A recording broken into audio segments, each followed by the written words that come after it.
രോഹിത് ഷെട്ടിയുടെ കോപ്പ് യൂണിവേഴ്സിൻ്റെ ഭാഗമായിട്ട് ഇന്നലെ ആമസോൺ പ്രൈമിലൂടെ പുറത്തിറങ്ങിയ ഒരു ഇന്ത്യൻ വെബ് സീരീസാണ് ഇന്ത്യൻ പോലീസ് ഫോഴ്സ്. അല്ല, കൂറ സീരീസാണ്. കൂറ എന്ന് പറഞ്ഞാൽ വെറുപ്പിച്ചിട്ട് നമുക്ക് എണീറ്റ് ഓടാൻ തോന്നും. അമ്മാതിരി ക്രിഞ്ചിൻ്റെ അങ്ങേയറ്റ ഒരു ക്രിഞ്ച് പ്രോമാക്സ് ആണ്.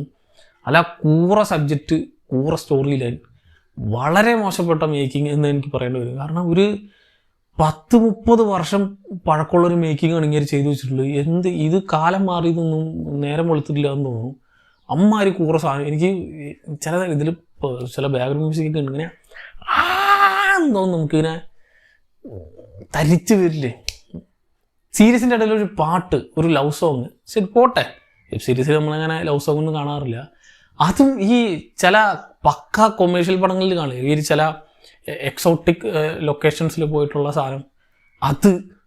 ഇത് ഇങ്ങനെ സീരീസ് ആയിട്ട് ഇറക്കാൻ ഉദ്ദേശിച്ചതാണോ, അതോ സിനിമയായിട്ട് എടുക്കാൻ ഉദ്ദേശിച്ചതാണോ, അത് രണ്ടും കൂടി മിക്സായി പോയതാണോ, അതോ മൂപ്പർക്ക് ഈ കാര്യത്തിനെ കുറിച്ച് വലിയ പിടുത്തില്ലേ, ഒന്നും മനസ്സിലാവണില്ല. സോ ഞാൻ കണ്ടതിൽ വെച്ച് one of the waste Indian web series ആയിട്ട് എനിക്ക് തോന്നി. 7 എപ്പിസോഡുണ്ട്. അത് മാത്രമാണ് ഇതിൻ്റെ സമാധാനം. കാരണം ഓരോ എപ്പിസോഡ് ഒരു 30-35 മിനിറ്റേ ഉള്ളൂ. ഒരുപാട് ടൈം ഉറപ്പിച്ചില്ലെങ്കിലും അവർ 7 എപ്പിസോഡ് നല്ല ഉറപ്പിക്കലായിരുന്നു. ഇനി ഒരു സെക്കൻഡ് സീസണിലേക്കൊക്കെ കൊണ്ടാണ് ഇവർ വെച്ചിട്ടുള്ളത്. ഐ ഡോണ്ട് തിങ്ക് ഇങ്ങനെ ഒരു 200 കോടിക്കൊക്കെയാണ് ഇത് എടുത്തിട്ടുള്ളത്. വളരെ ശോകം. എന്നെ സംബന്ധിച്ച് ഇറ്റ്സ് എ പക്ക വേസ്റ്റ് ഓഫ് ടൈം. ഇത് പക്ക എൻ്റെ ഒപ്പീനിയൻ മാത്രമാണ്. വൻ കാസ്റ്റ് ലിസ്റ്റ് ഉണ്ട്, പക്ഷേ മൊത്തത്തിൽ അലങ്കോലമായിട്ട് അൽക്കൊലത്തെ സാധനമായിട്ട് എനിക്ക് പേഴ്സണലി തോന്നി. സോ കണ്ടവരുണ്ടെങ്കിൽ നിങ്ങളുടെ അഭിപ്രായം എന്താണെന്നുള്ളത് താഴെ കമന്റ് ബോക്സിൽ കമൻറ്റ് ചെയ്യുക. മറ്റൊരു വീഡിയോയിലൂടെ വീണ്ടും കാണാം. നന്ദി.